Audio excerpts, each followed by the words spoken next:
Hello dear students, आज हम अपना नेक्स्ट चैप्टर स्टार्ट कर रहे हैं लाइफ प्रोसेस। लाइफ प्रोसेस के अंदर जो हम टॉपिक्स करेंगे, first will be the nutrition, जिसमें हम डाइजेस्टिव सिस्टम करेंगे, respiration, transport and excretion in plants and the animals. अब हम नेम ही देखते हैं लाइफ प्रोसेस, मीन्स वो प्रोसेस जो हमारी लाइफ के लिए इंपॉर्टेंट है। तो the process which together perform the function of maintenance of life, हमारी लाइफ को मेंटेन करने के लिए जो फंक्शंस हमारी बॉडी परफॉर्म करती है वो प्रोसेस क्या होती हैं? हमारी life process. Nutrition, respiration, circulation, excretion and इनके examples we will discuss. First one is the nutrition. Nutrition क्या है? वो प्रोसेस है जिसमें हम इनटेक ऑफ फूड एंड उस फूड को हम एनर्जी में कन्वर्ट करते हैं for all the activities and other vital nutrients required for the life. जो जो न्यूट्रिएंट्स हमारी लाइफ के लिए इंपॉर्टेंट है, लाइक हम लोअर क्लासेज में हम पढ़ते हैं न्यूट्रिशन वाले चैप्टर में types of the nutrients like minerals, carbohydrate, protein, fats, vitamins, water and हमारे जो फाइबर्स होते हैं, तो वो सब न्यूट्रिएंट्स हमें एनर्जी प्रोवाइड करते हैं। तो जिस प्रोसेस के थ्रू हम खाने को लेते हैं, taking of food and converting it into energy, that is known as nutrition. Now nutrition के टू मोड्स होते हैं, one is autotrophic and second one heterotrophic. Trophic nutrition, auto means self, trophic means formation of the food, कि जहां पर जो organisms अपने आप खाना बनाते हैं, organisms which make their own food using simple inorganic materials like water, carbon dioxide in presence of sunlight and chlorophyll, that is known as autotroph. And hetero means on the others, जो खुद खाना नहीं बना सकते, they will depend on the others for the food. So the organisms which cannot produce food on their own and depend on other sources and organisms are called the heterotrophs. Autotrophs के अंदर जो examples हैं, plants, algae and cyanobacteria, जितने भी green coloured plants होते हैं, they all that can form the food itself. And जो non green होते हैं वो अपना खाना नहीं बना सकते, क्योंकि नॉन ग्रीन के अंदर क्लोरोफिल नहीं होता। मेन रोल क्लोरोफिल का है, वो एनर्जी को अब्जॉर्ब करता है, सनलाइट को अब्जॉर्ब करता है एंड वाटर को ब्रेक करता है हाइड्रोजन आयंस में, जो कार्बन डाइऑक्साइड के साथ मिलकर फूड फॉर्मेशन करता है। Now heterotroph. हेटेरोट्रॉफ्स के अंदर डिफरेंट टाइप्स होती हैं, बहुत तरह के ऑर्गेनिजम्स होते हैं, तो हर किसी का जो फूड इनटेक की प्रोसेस है वो डिफरेंट होती है। तो फर्स्ट है जैसे parasites, saprotroph and the holozoic. इनमें एग्जाम्पल्स हैं लीच, टेक्स, जो लीच जैसे जोक होती हैं, mushrooms, human and dogs. Now types of heterotrophic nutrition. First type है the saprotroph. Sapro means dead and the decaying, वो ऑर्गेनिजम्स जो डेड प्लांट से या डेड एंड डिकेइंग एनिमल से अपने खाने को लेते हैं, लाइक यीस्ट, मशरूम, फंगस। जहाँ भी डेड ऑर्गेनिजम्स दिखाई देंगे वहीं पर ये उगना शुरू कर देते हैं, क्योंकि इनको उनसे खाना लेना है। पैरासिटिक टाइप ऑफ न्यूट्रिशन, जहाँ लिविंग ऑर्गेनिजम से फूड लेते हैं ऑर्गेनिजम्स, लाइक हम टेपवर्म देखते हैं, लाइस देखते हैं जो सिर में होते हैं, जुएं हो जाती हैं, या फिर हम मॉस्किटो देखते हैं, बेस्ट एग्जांपल होता है मॉस्किटो, हमारा ब्लड सक करता है तो हमारी बॉडी से वो फूड ले रहा है। होलोजॉइक क्या है? जो फूड इनटेक करते हैं, solid food, injection organic food materials like human beings and the amoeba. Now you will see the process of photosynthesis, जिस प्रोसेस के थ्रू प्लांट्स अपना खाना बनाते हैं। तो 3 स्टेप होते हैं इसके अंदर। फर्स्ट स्टेप क्या है यहाँ? फर्स्ट स्टेज कि जो क्लोरोफिल लीव्स के अंदर प्रेजेंट होता है वो सनलाइट को ट्रैप करने का काम करता है, उसको एब्जॉर्ब करता है। सेकंड, जो एब्जॉर्ब हुई है लाइट वो एनर्जी केमिकल एनर्जी में कन्वर्ट हो जाती है और वो वाटर को स्प्लिट कर देती है हाइड्रोजन एंड ऑक्सीजन में। थर्ड स्टेप, जो कार्बन डाइऑक्साइड एटमॉस्फेयर से प्लांट्स लेते हैं स्टोमेटा के थ्रू, उस कार्बन डाइऑक्साइड के साथ जो हाइड्रोजन ब्रेक हुआ है that will get combined with the CO2 and it will form the carbohydrate या sugar molecule। अब बहुत सारे शुगर मॉलिक्यूल्स वो कंबाइन कर जाते हैं एंड वो बिग यूनिट बना लेते हैं जिसको हम कार्बोहाइड्रेट्स बोलते हैं। अब यहाँ फोटोसिंथेसिस प्रोसेस को करने के लिए जो रिक्वायरमेंट्स हैं, carbon dioxide, water, chlorophyll and the sunlight. Sunlight sun से आ रही है, अब उस सनलाइट को क्लोरोफिल एब्जॉर्ब करता है। तो क्लोरोफिल कहाँ प्रेजेंट होता है? It is in the chloroplast. ये क्लोरोप्लास्ट का स्ट्रक्चर है। क्लोरोप्लास्ट के अंदर ये सब पार्ट्स होते हैं लाइक थाइलाकॉइड, फिर बहुत सारे थाइलाकॉइड्स मिलकर ग्रेना फॉर्म करते हैं एंड एक लिक्विड पार्ट यहाँ पर प्रेजेंट होता है नोन एज स्ट्रोमा।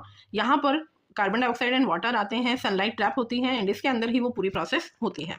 ये आप नॉर्मल प्रोसेस से देख सकते हैं फोटोसिंथेसिस, जो लोअर क्लासेज में तुम पढ़ते हो कि जो ग्रीन कलर्ड प्लांट्स हैं वो एटमॉस्फेयर से कार्बन डाइऑक्साइड ले रहे हैं एंड ऑक्सीजन रिलीज करते हैं।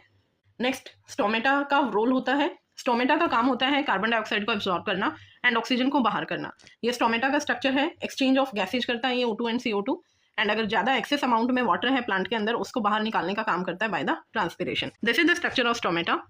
स्टोमेटा के अंदर पोर्स होते हैं, गार्ड सेल से ये कनेक्टेड होते हैं, तो ये पोर्स के थ्रू ही यहाँ पर ऑक्सीजन एंड कार्बन डाइऑक्साइड का इनटेक एंड एक्सचेंज। नाउ अब हम होलोजॉइक मोड ऑफ न्यूट्रिशन के अंदर जो हमारा एग्जाम्पल था अमीबा, वो कैसे न्यूट्रिशन करता है, कैसे फूड को लेता है एंड फिर कैसे कैसे उसके अंदर प्रोसेस होती हैं। तो फर्स्ट प्रोसेस है यहाँ ingestion, is the intake of food, खाने को लेना with the help of pseudopodia. कोई माउथ नहीं होता है इसके अंदर, होलोजोइक होता है, सॉलिड फूड को ये लेता है। तो जो सूडोपोडिया होते हैं इनके अंदर सेंस करने की पावर होती है, जिस साइड से इन्हें फूड की सेंस आती है, स्मेल आती है, वहीं पर ये सूडोपोडिया बना लेते हैं। इसे बोला जाता है फॉल्स फिट, कि परमानेंट नहीं है, जहां भी इन्हें लगता है कि इधर खाना है उसी डायरेक्शन में इनके सूडोपोडिया बन जाते हैं। सूडोपोडिया बनने के बाद ये फूड को एंगल्फ करते हैं, अपने अंदर ले जाते हैं। फूड वैक्यूल के अंदर फूड स्टोर होता है, वहीं पर डाइजेशन की प्रोसेस होती है, उस फूड को ब्रेक डाउन किया जाता है, फिर उसकी बॉडी एब्जॉर्ब कर लेती है एंड एसिमिलेट करती है, मीन्स उसको यूज करती है। Assimilation is the utilization of the food. अब जो अमीबा है, अमीबा सिंगल सेल्ड ऑर्गेनिज्म है, एक ही सेल को सारे फंक्शंस परफॉर्म करने हैं, उसी सेल को खाने को लेना है, उसी को डाइजेस्ट करना है, वही एब्जॉर्ब करेगा, वही उसको एसिमिलेट करेगा एंड वही सेल क्या करते हैं, फिर जो भी वेस्ट प्रोडक्ट, जितनी एनर्जी चाहिए, जहाँ से एनर्जी उसे मिली है फूड से, अब उसके साथ कुछ वेस्ट प्रोडक्ट भी होते हैं, तो उन वेस्ट प्रोडक्ट को फूड वैक्यूल के अंदर स्टोर करके आफ्टर सम टाइम वो उस खाने को इजेशन कर देता है, उसको बाहर निकाल देता है अनडाइजेस्टेड फूड को with the opening of the cell membrane. ये ऐसे मेम्ब्रेन रप्चर हो जाती है और वहीं से वेस्ट प्रोडक्ट बाहर निकल जाते हैं एंड देन अगेन वो उसको क्लोज कर देता है। This is the process of nutrition in amoeba. Digestive system of human beings, हमारे अंदर जो डाइजेस्टिव सिस्टम होता है वो कैसे कैसे है। सबसे पहले माउथ कैविटी, जिसके थ्रू हम खाने को इनटेक करते हैं। देन जो खाना जाएगा हमारे फेरिंग्स के अंदर जाएगा। फेरिंग्स के अंदर दोनों ही ओपनिंग्स होती हैं, ऊपर नेजल पैसेज से भी ओपनिंग होती है एंड हमारी फूड पाइप की भी ओपनिंग होती है। देन आफ्टर दैट ये खाना हमारा ईसोफेगस के अंदर आता है। एक फ्लैप लाइक स्ट्रक्चर होता है यहाँ पर। ये क्या करता है, जब हम खाने को खाते हैं तो ये हमारी इस वेंट पाइप को क्लोज कर देता है एंड जब हम सांस लेते हैं तो उस समय ये हमारी इस फूड पाइप को क्लोज कर देता है, ताकि जो हमारी नोज से एयर आएगी वो इस ट्रैकिया के अंदर, ये ट्रैकिया पोर्शन होता है जहाँ से जो ऑक्सीजन एंड कार्बन डाइऑक्साइड का एक्सचेंज होता है। अब सबसे फर्स्ट पार्ट क्या है ह्यूमन डाइजेस्टिव सिस्टम में, mouth, then pharynx, then oesophagus, उसके बाद स्टमक। स्टमक से फिर जो फूड है डाइजेस्ट जो होना होगा वो फिर यहाँ स्मॉल इंटेस्टाइन के अंदर आएगा, ये है हमारी small intestine and small intestine के अंदर ही liver, this is the gland. यहाँ पर ये गॉल ब्लैडर होता है जो बाइल जूस सिक्रीट करता है। पैनक्रियाज होती है, पैनक्रियाज भी जूस रिलीज करता है जो डाइजेस्ट करने में हेल्प करते हैं। इन दोनों का सिक्रीशन हमारी स्मॉल इंटेस्टाइन में आता है। स्मॉल इंटेस्टाइन में फूड का डाइजेशन होगा, देन वो लार्ज इंटेस्टाइन के अंदर आ जाएंगे और लार्ज इंटेस्टाइन के अंदर डाइजेशन नहीं होता, यहाँ सिर्फ एब्जॉर्प्शन होता है। जो यूजफुल चीज़ें हैं हमारे लिए वो बॉडी एब्जॉर्ब कर लेगी एंड वेस्ट प्रोडक्ट यहाँ से बाहर हम एग्जिट आउट कर देते हैं। अब हम वन बाय वन सभी पार्ट्स के फंक्शंस करेंगे। First is the mouth. Mouth का काम होता है खाने को लेने का, इनटेक ऑफ होल फूड। अब माउथ के अंदर कैविटी होती है जिसमें टीथ एंड टंग होते हैं। टीथ का काम है chewing and grinding of the food. 4 types के टीथ होते हैं। सबसे आगे वाले जो टीथ होते हैं दे आर इंसीजर्स एंड उसके साइड में 1 टीथ अपर जो में एंड लोअर जो के अंदर नुकीले टीथ होते हैं, कैनाइन्स।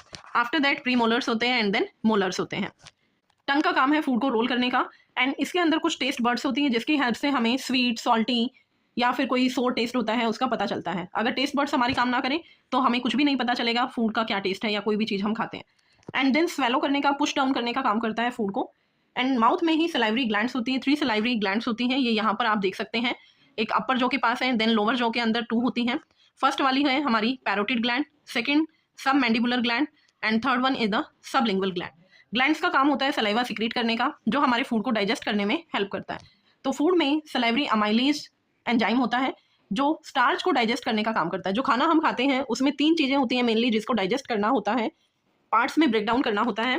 फर्स्ट कार्बोहाइड्रेट होता है जो स्टार्च है, प्रोटीन्स एंड देन फैट्स। इन 3 चीज़ों को डाइजेशन करने की नीड होती है। अदरवाइज जो वाटर, मिनरल्स एंड फाइबर्स होते हैं there is no need to digest that. तो सलाइवरी ग्लैंड्स का रोल है सलाइवरी अमाइलेज सिक्रीट करना जो स्टार्च को शुगर के अंदर कन्वर्ट कर देता है। माउथ के अंदर तीनों में से सिर्फ कार्बोहाइड्रेट्स का डाइजेशन होता है, उसके बाद जो डाइजेशन होगा that will be in the stomach. Then mouth से स्टमक तक एक फूड पाइप होती है नॉन एज ईसोफेगस। यहाँ कोई डाइजेशन नहीं होता, जस्ट फूड को माउथ से स्टमक तक सेंड करने का काम करता है with the help of peristaltic moment. Peristaltic moment क्या होती हैं? Contraction and the relaxation.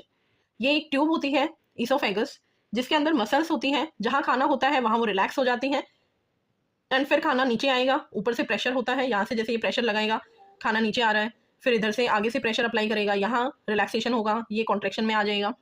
Then खाना फिर और नीचे आएगा, यहाँ रिलैक्स हो जाएंगी मसल्स, यहाँ कॉन्ट्रैक्ट होंगी। तो इस तरह से कॉन्ट्रेक्शन एंड रिलैक्सेशन से with the help of peristaltic moment खाना हमारा माउथ से स्टमक तक आता है। Then in the stomach there are the gastric glands. Gastric glands gastric juice secrete करती हैं एंड इस गैस्ट्रिक जूस के अंदर 3 चीज़ें होती हैं। One is the pepsin enzyme, second HCl, third one is the mucus. Mucus क्या करता है, जो HCl जैसे निकल रहा है हमारी बॉडी में, इट इज एन एसिड, तो हमारी स्टमक की वॉल्स को डैमेज कर सकता है। तो म्यूकस का काम होता है इनर लाइनिंग्स को प्रोटेक्ट करना स्टमक की from other chemicals. HCl acidic medium provide करता है, जिसकी हेल्प से ये पेप्सिन एंजाइम एक्टिवेट होता है। अगर HCl नहीं निकलेगा तो पेप्सिन इनर्ट फॉर्म में रहेगा, यूं का यूं पड़ा रहेगा, ये डाइजेस्ट नहीं करेगा। तो जब HCl निकलता है तभी ये एक्टिवेट होता है। अब जब ये एक्टिव हो जाएगा then it will digest the proteins. So stomach के अंदर प्रोटीन्स का डाइजेशन होता है, माउथ के अंदर कार्बोहाइड्रेट्स का। नेक्स्ट पार्ट है हमारा स्मॉल इंटेस्टाइन। नेम से हम देखते हैं स्मॉल मीन्स बहुत छोटी, लेकिन एक्चुअल में सबसे लॉन्गेस्ट होती है ये हमारी जो एलिमेंट्री कैनाल होती है माउथ से एनस तक, उन सब पार्ट्स में सबसे लंबी ट्यूब होती है ये स्मॉल इंटेस्टाइन, बट थिन होती है, इसीलिए इसको स्मॉल वर्ड दिया है। ये अराउंड 20 फीट लॉन्ग होती है ह्यूमंस के अंदर। अब इंटेस्टाइन के अंदर 3 टाइप्स का जूस निकलता है। एक इंटेस्टाइन में ही जूस निकल रहा है, सेकंड पैनक्रियाज होती है, एंड थर्ड लिवर से जो सिक्रीशंस निकल रहे हैं वो तीनों ही स्मॉल इंटेस्टाइन के अंदर आएंगे। उनका काम है फूड को डाइजेस्ट करना, सभी न्यूट्रिएंट्स को यहाँ डाइजेस्ट कर देते हैं स्मॉल इंटेस्टाइन के अंदर। तो यहाँ पर जो कार्बोहाइड्रेट्स का डाइजेशन करते हैं वो है अमाइलेज, ग्लूकोज के अंदर कन्वर्ट करता है। This is the formula, glucose is the smallest unit of carbohydrates. Fats को डाइजेस्ट करने के लिए लिवर से बाइल जूस निकलता है जो इमल्सिफिकेशन का काम करता है। फैट्स में बहुत बड़े बड़े ग्लोब्यूल्स होते हैं, उनको ब्रेक डाउन करने का काम करता है। इमल्सिफिकेशन प्रोसेस वही होती है जिसमें फैट्स को ब्रेक किया जा रहा है। तो ये अब बाइल जूस स्मॉल इंटेस्टाइन के अंदर आ जाता है और यहाँ से लिपेज एंजाइम इसमें से सिक्रीट होता है जो फैट को fatty acid means COOH, fatty means जो ये आर रिंग है, आर चेन है, कार्बन की चेन वो बहुत लंबी है, प्लस ग्लिसरॉल का फॉर्मूला होता है 3 कार्बन होते हैं, CH2OH, CHOH and then CH2OH। ये होता है ग्लिसरॉल का formula, CH2OH, CHOH, this is 3 carbon molecule CH2OH। तो ये फैट से डिसोसिएट होते हैं, स्मॉलेस्ट यूनिट्स हैं फैट की, fatty acid plus glycerol. Third है प्रोटीन। अब जो पैनक्रियाटिक जूस से एंड स्मॉल इंटेस्टाइन से जो सिक्रीशन निकल रहा है वहाँ से ट्रिप्सिन एंजाइम रिलीज होता है जो प्रोटीन्स को अमीनो एसिड्स के अंदर कन्वर्ट कर देता है। अमीनो एसिड का फॉर्मूला है RCOOH प्लस NH2। यहाँ अमीन ग्रुप भी होता है और COOH ग्रुप भी होता है, एसिडिक ग्रुप भी है, बेसिक ग्रुप भी है। तो ये प्रोटीन की स्मॉल यूनिट है। अब स्मॉल इंटेस्टाइन के अंदर डाइजेशन यहाँ कंप्लीट हो जाता है। इसी स्मॉल इंटेस्टाइन के अंदर विली स्ट्रक्चर होते हैं, फिंगर लाइक प्रोजेक्शंस होती हैं। जैसे ये हमारी स्मॉल इंटेस्टाइन है, इसकी इनर वॉल ऐसे स्ट्रेट नहीं होती, इनर वॉल में इस तरह से फिंगर लाइक प्रोजेक्शंस होती हैं। वो क्यों है? क्योंकि अब डाइजेशन होने के बाद ये हेल्प करती है एब्जॉर्प्शन ऑफ डाइजेस्टेड फूड में। तो जितना ज़्यादा सरफेस यहाँ होगा इंटेस्टाइन का, वॉल का, अंदर वाले का, उतना ही ज़्यादा डाइजेशन होगा। इसलिए ये फिंगर लाइक प्रोजेक्शंस निकली हुई होती हैं so that maximum absorption can take place and these structures are known as the villi. Now with the large intestine, small intestine में कंप्लीट डाइजेशन, कुछ एब्जॉर्प्शन भी हो चुका होता है। After that the food will enter in the large intestine. Name large means बड़ा, लेकिन ये ब्रॉड होती है, सबसे मोटी थिक होती है ये ट्यूब, इसलिए इसको लार्ज इंटेस्टाइन कहते हैं। इसका काम है एब्जॉर्प्शन का, एंड जो भी वेस्ट प्रोडक्ट बचता है उसको रिमूव आउट करना। तो absorb excess of water and rest of the material is remove from the body via the anus. अब है हमारा ह्यूमन रेस्पिरेटरी सिस्टम। सभी सिस्टम्स हमारी बॉडी के एक दूसरे से कनेक्टेड होते हैं। जैसे फर्स्ट में हमने पढ़ा डाइजेस्टिव सिस्टम, वहाँ पर क्या हुआ है, जो फूड के पार्टिकल्स हैं, बिग पार्टिकल्स होते हैं, उनको ब्रेक डाउन करने का काम करता है। वहाँ से हमें एनर्जी नहीं मिलती। हमें एनर्जी कब मिलेगी? जब जो ग्लूकोज यूनिट बनी है कार्बोहाइड्रेट से, स्मॉल यूनिट, उसके साथ ऑक्सीजन कंबाइन करेंगे and it will get convert into CO2 plus H2O and from here we will get the energy. तो अब ये ऑक्सीजन आएगी कैसे? This oxygen will come in our body with the help of human respiratory system. अब human respiratory system का आप ये diagram देखिए। यहाँ पर मेन हमारा जो फर्स्ट पार्ट है that is the nostril. Nose के थ्रू हम इनटेक करते हैं ऑक्सीजन का एटमॉस्फेयर से, then that oxygen will come in nasal passage, nasal cavity and the pharynx. Pharynx हमारा ये गले वाला पोर्शन होता है जहाँ फूड की भी पाइप ओपन होती है एंड नोज की भी पाइप ओपन होती है। तो ये कॉमन पैसेज होता है। एंड इसके बाद जो आपको येलो कलर का दिखाई दे रहा है दैट इज एपिग्लोटिस। इसके आगे वाले हिस्से से हमारा रेस्पिरेटरी सिस्टम होता है और बैक साइड से ईसोफेगस अराइज होती है। एपिग्लोटिस का काम होता है कि जब हम खाना खाते हैं तो ये हमारी विंड पाइप को क्लोज कर देता है, एंड जब हम ब्रीथ करते हैं, सांस लेते हैं, तो वो फूड पाइप को कंट्रोल कर देता है। कभी कभी जब हम खाना खाते हैं, बोला जाता है, बड़े बोलते हैं कि खाना खाते हुए बोलना नहीं चाहिए। आप बोलेंगे तो उससे ऑक्सीजन भी हमारी बॉडी के अंदर जा रही है उस समय, तो वो ऑक्सीजन जब जाती है तो उस समय ये जो एपिग्लोटिस है ये वहाँ से हट जाता है, और वो फूड हमारी अगर विंड पाइप में चला गया तो वहाँ हमें खांसी होती है, बहुत ज़्यादा प्रॉब्लम भी हो सकती है उसकी वजह से। तो हमें केयरफुल रहना चाहिए, जब हम खाना खाते हैं हमें चुपचाप खाना खाना चाहिए। अब इसके बाद फेरिंग्स के बाद यहाँ हमारा पोर्शन होता है लैरिंग्स। लैरिंग्स is the voice box. Voice box होता है इसके अंदर, जहाँ 2 वायर लाइक स्ट्रक्चर्स होते हैं, वो वाइब्रेट करते हैं जब गैस का एक्सचेंज हो रहा है यहाँ, तो वो जो वाइब्रेट करते हैं उसकी हेल्प से हमारे गले से आवाज़ निकलती है। After the larynx there is trachea. Trachea में आप देखेंगे ये वाइट कलर का दिखाई दे रहा है, इस पर आपको येलो कलर की लाइन्स बनी हुई हैं। तो यहाँ ये बोनी लाइक स्ट्रक्चर्स होते हैं जो हमारी इस वेंट पाइप को सेफ रखता है। देन ट्रैकिया के बाद यहाँ आप देखेंगे 2 पाइप्स के अंदर ये कन्वर्ट हो जाता है ब्रोंकाई। देन ये फर्दर ब्रेक डाउन हो जाते हैं छोटी छोटी ट्यूब्स के अंदर, और नीचे आपको ये बैलून लाइक स्ट्रक्चर्स दिखाई दे रहे हैं, दे आर एल्वियोलाई। अब ये 2 लंग्स होते हैं हमारे, left lung and the right lung. Lungs से नीचे है डायफ्राम। डायफ्राम हमारे साइज को कंट्रोल करने का काम करता है। जब हम ब्रीथ करते हैं तो हम देखते हैं, ब्रीथ करेंगे, सांस लेंगे, इनहेल लेंगे, आप सभी ये प्रोसेस करके देखेंगे। जब हम इनहेल करते हैं तो हमारी चेस्ट कैविटी इंक्रीज हो जाती है, और जो ये डायफ्राम होता है वो रिलैक्स हो जाता है, और जब हम एक्सेल करते हैं चेस्ट कैविटी डिक्रीज हो जाती है और ये भी कॉन्ट्रैक्ट हो जाता है। तो ये पार्ट्स हैं, लैरिंग्स, ट्रैकिया, ब्रोंकाई, ब्रोंकियोल्स, जो फर्दर ट्यूब्स के अंदर लंग्स में जाके ये डिवाइड हो रही हैं, एल्वियोलाई। एल्वियोलाई वो पोर्शन होता है जहाँ पर एक्सचेंज ऑफ गैसेज होता है। यहाँ जैसे ये है हमारा एल्वियोलाई स्ट्रक्चर। अब नीचे हम इसके बाद हार्ट का स्ट्रक्चर करेंगे। हार्ट का काम है, जो ऑक्सीजन हमारी बॉडी के अंदर आती है वो ऑक्सीजन हार्ट के अंदर एंटर करेगी, ऑक्सीजनेटेड ब्लड आएगा, एंड हार्ट उसको फिर सभी पार्ट्स में सर्कुलेट करने का काम करता है। अब हमारे पार्ट्स के पास जब वो ऑक्सीजन जाएगी, वहाँ सेल्स के अंदर ब्रेक डाउन प्रोसेस होती है, जो मैंने अभी बताया कि जो ग्लूकोज है वो ब्रेक हो जाता है ऑक्सीजन की प्रेजेंस में, और वहाँ से कार्बन डाइऑक्साइड निकलती है। अब ये कार्बन डाइऑक्साइड हमारे इस राइट पोर्शन में आती है हार्ट के, एंड यहाँ से फिर जाएगा वो एल्वियोलाई के अंदर।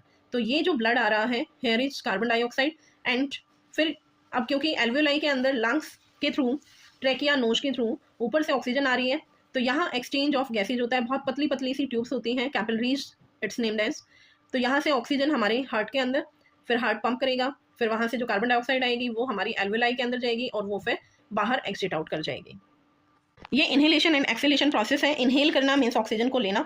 तो यहाँ जो थोरेसिक कैविटी अभी मैंने बताया था, चेस्ट कैविटी एक्सपैंड होती है। चेस्ट कैविटी के चारों तरफ रेप्स होती हैं, हड्डियाँ होती हैं, जो छोटे बच्चों में हमें दिखाई देती हैं। डायफ्राम फ्लैट हो जाता है ताकि जो लंग्स का वॉल्यूम है वो इंक्रीज हो जाए और मैक्सिमम एयर एंटर कर जाए लंग्स के अंदर। एक्सेल जब करते हैं हम, कार्बन डाइऑक्साइड को बाहर निकालते हैं, तो इससे चेस्ट कैविटी कॉन्ट्रैक्ट होती है, रेप्स डाउनवर्ड मूव करेंगी, एंड जो हमारा डायफ्राम है वो अपनी शेप में आ जाएगा, डाउन शेप में कॉन्ट्रैक्ट हो जाएगा वो, और वॉल्यूम लंग्स का डिक्रीज हो जाता है ताकि मैक्सिमम जितनी भी कार्बन डाइऑक्साइड है वो बाहर एक्सेल हो जाए। This is the process of inhalation and the acceleration. ये डायफ्राम देखिए यहाँ फ्लैट हो गया है, एंड सेकेंड एक्सेलेशन में ये ऊपर की तरफ मूव कर गया है। This is the exchange of gases between the alveolus, जो एल्वियोलाई पोर्शन है, blood and the tissues. Air oxygen rich होती है, ब्लड के अंदर जाएगी, ब्लड में हीमोग्लोबिन होता है जो रेड कलर प्रोवाइड करता है, उसके साथ कंबाइन करेगी oxy haemoglobin, then it will release in the alveolus, tissues के अंदर जाएगा वो, फिर वहाँ से टिश्यूज से ऑक्सीजन वो उसको यूज कर लेते हैं tissues, and carbon dioxide release करेंगे, वो ब्लड में जाएगा, ब्लड के अंदर डिजोल्व हो जाएगी carbon dioxide, it will come in the blood vessels, and then वो जाएगा हमारे हार्ट के थ्रू एल्वियोलर सैक में, जहाँ फिर एक्सचेंज ऑफ गैसेज होता है, CO2 बाहर निकलती है, ऑक्सीजन अंदर आती है। टेरेस्ट्रियल ऑर्गेनिजम्स की अगर हम बात करें तो वो एटमॉस्फेरिक ऑक्सीजन को यूज करते हैं रेस्पिरेशन के लिए। एक्वेटिक जो पानी में रहने वाले हैं, पानी के अंदर ही जो डिजॉल्व्ड ऑक्सीजन होती है वो उसी को यूज करते हैं for the respiration process. Now the respiration in plants. अब प्लांट्स को भी ऑक्सीजन की भी नीड होती है, कार्बन डाइऑक्साइड की भी नीड होती है। हम बेसिकली ये सुनते हैं कि जो प्लांट्स हैं ऑक्सीजन देते हैं एंड कार्बन डाइऑक्साइड लेते हैं, बट ऐसा नहीं होता। एक टाइम ऐसा भी होता है वो भी ऑक्सीजन लेते हैं, इनटेक करते हैं और कार्बन डाइऑक्साइड रिलीज करते हैं। वो नाइट टाइम में होता है, क्योंकि डे टाइम में प्रोसेस दोनों हो रही है, लेकिन वहाँ पर फोटोसिंथेसिस प्रोसेस लाइट की वजह से ज़्यादा हो रही है, इसीलिए ऑक्सीजन का रिमूव ज़्यादा होता है। तो यहाँ देखिए 3 पार्ट्स हैं। लीव्स के अंदर स्टोमेटा होते हैं, पोर्स होते हैं जो गैसेज को एक्सचेंज करने में हेल्प करते हैं। स्टेम्स के अंदर लैंटिकल्स होते हैं, ये यहाँ पर आप देख सकते हैं छोटे छोटे पोर्स दिखाई देते हैं। एंड रूट्स में सरफेस पर ही एक्सचेंज ऑफ द गैसेज होता है। तो this is all about our respiratory system. इसके बाद हम नेक्स्ट क्लास में करेंगे ट्रांसपीरेशन सिस्टम, ट्रांसपोर्ट कैसे होता है चीज़ों का बॉडी के अंदर, and then we will do the excretory system. Thank you, bye bye.